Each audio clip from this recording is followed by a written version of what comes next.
안녕하세요. 이야기 바다입니다. 즐겁게 감상해 주시길 부탁드리고 끝까지 함께 해주세요. 제목 시간의 봉인 1925년 서울. 오늘 나는 스스로에게 물었다.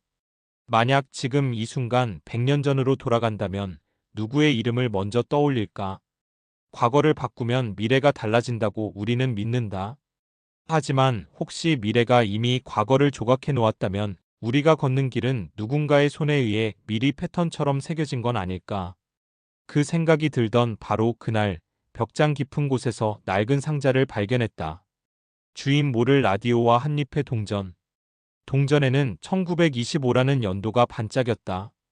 라디오의 다이얼을 돌리자 사막의 바람 같은 주파수 소음이 흘렀고 금세 익숙하지만 결코 들어본 적 없는 남자의 목소리가 흘러나왔다. 내일 새벽 5시 종로 한복판에서 한 여인이 사라질 것이라고. 목격자는 라디오를 듣고 있는 바로 당신이라고. 그리고 덧붙였다. 당신은 돌아가게 될 것이라고. 그 말이 끝나자마자 바닥과 벽과 공기가 뒤집혔다. 숨이 거꾸로 들어와 폐를 긁는 느낌이 들었다. 눈을 뜨자 서울이었다. 하지만 내가 아는 서울이 아니었다. 비스듬한 처마, 묵은 나무 냄새, 인력거 바퀴가 끌고 가는 습한 아침. 나는 손바닥에 동전을 꼭 쥐고 있었다. 이상하게도 그 작은 금속이 열쇠처럼 나를 어디론가 끌고 가는 느낌이었다. 게다가 머릿속 어딘가에는 방금 전 라디오의 문장이 잔향처럼 남아 있었다. 새벽 5시 종로 사라지는 여인.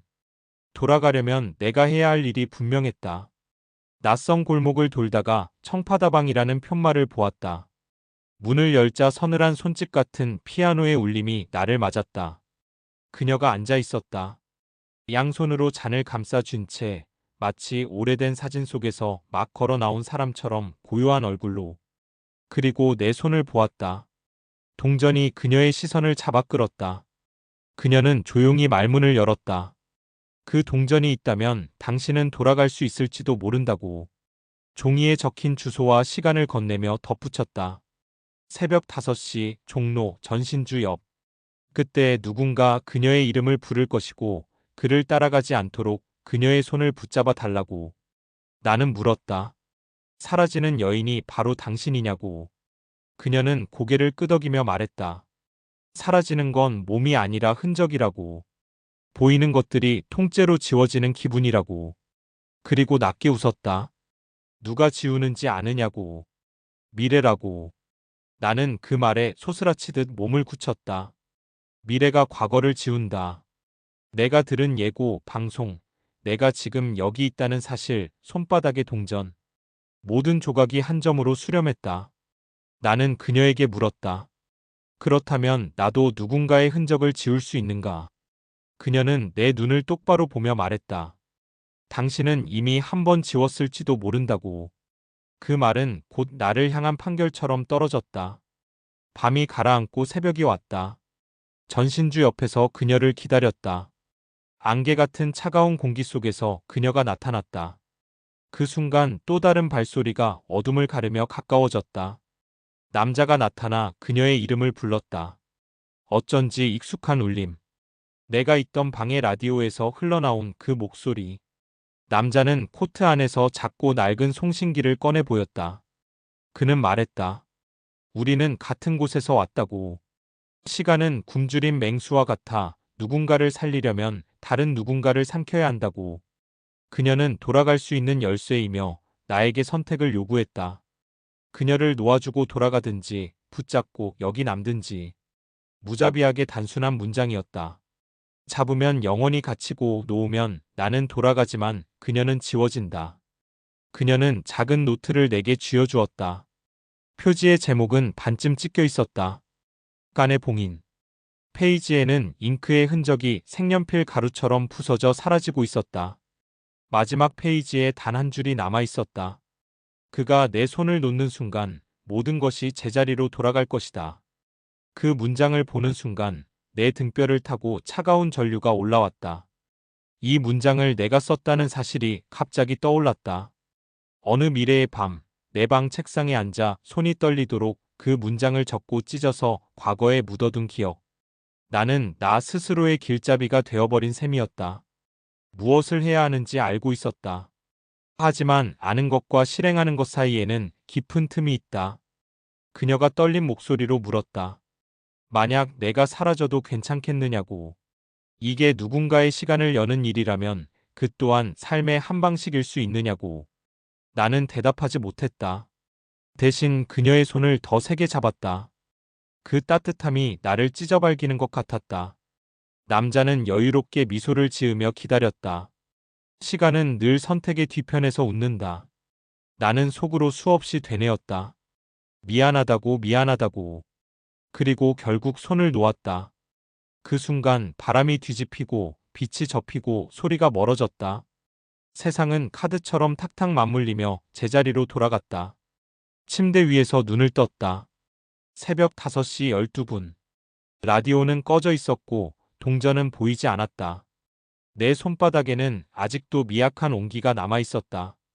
꿈이라고 하기엔 지나치게 선명했고 현실이라고 믿기엔 어느 부분이 너무 매끄러웠다. 휴대폰이 울렸다.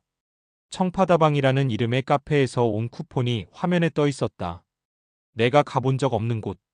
지도 앱에는 낯선 골목과 익숙한 교차로가 동시에 표시되었다. 문득 라디오가 혼자서 켜졌다. 오늘 밤 10시 청파다방에서 잃어버린 일기장을 찾게 될 것이라는 음성이 또박또박 흘러나왔다. 마지막 페이지에 당신의 글씨로 한 문장을 적으라고. 그가 내 손을 놓는 순간 모든 것이 제자리로 돌아갈 것이라고. 내가 쓴 문장, 내가 쓸 문장. 과거에 묻어둔 나의 지시가 다시 현재를 밀어 올리고 있었다. 청파다방의 유리문을 밀고 들어가자 커피 냄새보다 먼저 오래된 종이 냄새가 풍겼다. 카운터 한쪽 유리 상자 안에 낡은 노트가 전시되어 있었다. 태그에는 이렇게 적혀 있었다. 기증무명. 직원에게 부탁해 노트를 꺼내 달라고 했다. 마지막 페이지는 깨끗했다. 잉크가 사라졌다면 이제는 내가 채워야 했다. 펜을 들고 한 줄을 또박또박 적었다. 그가 내 손을 놓는 순간 모든 것이 제자리로 돌아갈 것이다. 글씨가 마르는 동안 허공에서 미세한 진동이 느껴졌다. 마치 시간이 흑기와 호기를 반복하는 패처럼 움직였다. 그리고 나는 깨달았다. 나의 선택은 한 번이 아니었다. 그날 새벽 전신주 아래에서 한 번. 지금 이 카페에서 또 한 번. 아마도 이전에도 수없이. 나는 내가 만든 궤도를 따라 같은 문장을 반복해서 적어왔고 그 문장은 돌고 돌아 나를 다시 여기로 데려왔다. 문득 생각했다. 정말로 그녀가 지워졌는가? 아니면 내가 믿고 싶은 얼굴만 골라붙인 건가? 지워진다는 건 어쩌면 우리 모두가 매일 겪는 일인지 모른다. 사진 속의 누군가를 더 이상 기억하지 못하는 순간, 낡은 약속의 문장을 더듬거리다 끝내 발음을 잃는 순간, 서랍 어딘가에서 부서진 엽서를 발견하고도 아무 느낌이 나지 않는 순간, 우리는 매일 조금씩 지워지고 또 조금씩 돌아온다. 라디오는 밤 10시가 가까워질수록 주파수를 정교하게 맞춰갔다. 나는 노트를 덮고 유리 상자에 다시 넣었다. 직원이 묻는다. 무슨 문장이었는지. 나는 웃었다. 아마 언젠가 당신도 알게 될 거라고. 그때가 오면 이미 알고 있을 거라고. 가게를 나서며 하늘을 올려다보았다. 별이 보이지 않는 도시의 밤은 늘 조금 비어 있다. 하지만 그 빈 곳에야말로 보이지 않는 것들이 스며든다. 내가 놓아버렸던 손, 내가 붙잡지 못했던 얼굴, 내가 아직 쓰지 않았지만 언젠가 반드시 쓰게 될 한 줄의 문장. 나는 그 문장을 가슴속에 한 번 더 읊조렸다. 그가 내 손을 놓는 순간 모든 것이 제자리로 돌아갈 것이다. 그리고 조용히 웃었다. 돌아간다는 말은 언제나 달콤하게 들리지만 사실 제자리란 존재하지 않는다. 우리는 돌아오는 척 조금 다른 좌표에 착륙한다. 그 미세한 편차가 어떤 삶을 만들지는 아무도 모른다. 다음 날 아침 벽장 속 상자를 다시 꺼냈다. 라디오는 잠들어 있었고 동전은 여전히 보이지 않았다. 나는 상자 바닥을 손끝으로 더듬다가 작은 금속의 감촉을 느꼈다. 동전이 아니라 얇은 열쇠였다. 열쇠에는 내가 모르는 각인이 새겨져 있었다. 1925라는 숫자 옆에 희미한 문자 한 줄. 나는 소리내어 읽었다. 청취자 여러분, 다음 방송은 곧 시작됩니다. 그 순간 나는 알았다. 이야기는 끝난 적이 없다는 것을. 언제나 누군가의 손에서 다른 누군가의 손으로 건너가고 그 사이를 채우는 건 늘 한 줄의 문장이라는 것을. 나는 열쇠를 주머니에 넣고 집을 나섰다. 오늘 밤도 청파다방은 문을 열 것이다. 그리고 나는 또 한 번 같은 문장을 적을 것이다. 누구의 손을 놓을지, 누구의 손을 붙잡을지 그 선택이 나를 어디로 보내든 나는 알 수 없는 미래의 나에게 이렇게 속삭일 것이다. 걱정 마. 우리는 이미 돌아가고 있어. 조금씩 그러나 분명히. 그날 저녁 우연처럼 보이는 사건이 하나 더 있었다. 오래된 사진관 쇼윈도 앞에 발이 멈춘 것이다. 세피아 톤의 단체 사진 한가운데 내가 모르는 얼굴들이 빽빽했다. 그런데 구석에 작게 선 여인이 있었다. 낯익은 옆모습, 떨어질 듯 매달린 시선, 얇은 목선. 나는 숨을 삼켰다. 지워졌다는 사람은 왜 사진 속에 남아 있었을까? 유리창을 손가락으로 톡톡 두드리자 빛이 움직이며 그녀의 윤곽이 흔들렸다. 사진관 주인이 말하길 가끔 손님들이 그 여자를 못 본다고 한다는 것이다. 어떤 눈에는 분명히 보이고 어떤 눈에는 아무것도 없는 배경처럼 보인다고. 나는 미소 지었다.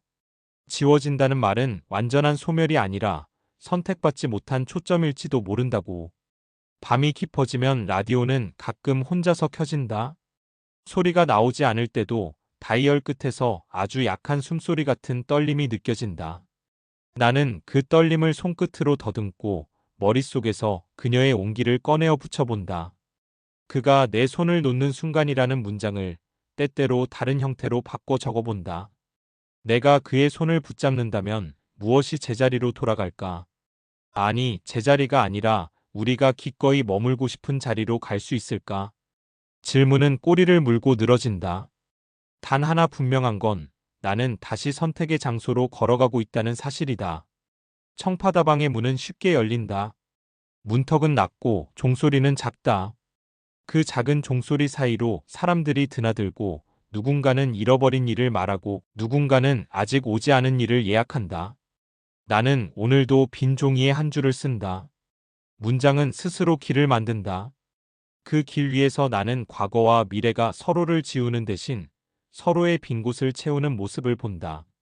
장담할 수 없는 세계가 내 앞에 펼쳐지지만 그 불확실이야말로 내가 계속 걸어야 할 이유다.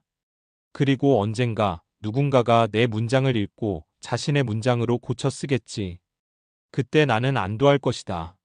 나의 시간은 더 넓어졌다고, 누군가의 시간이 덜 외로워졌다고. 집으로 돌아와 불을 끄면 창밖 어둠이 바다처럼 차오른다. 나는 그 바다 가장자리에 작은 돌 하나를 던진다. 파문은 동그랗게 퍼져나가서 어제의 나와 내일의 나를 동시에 흔든다. 돌을 던진 손은 여전히 따뜻하다. 누군가의 손을 놓았던 손, 다시 붙잡을지도 모를 손.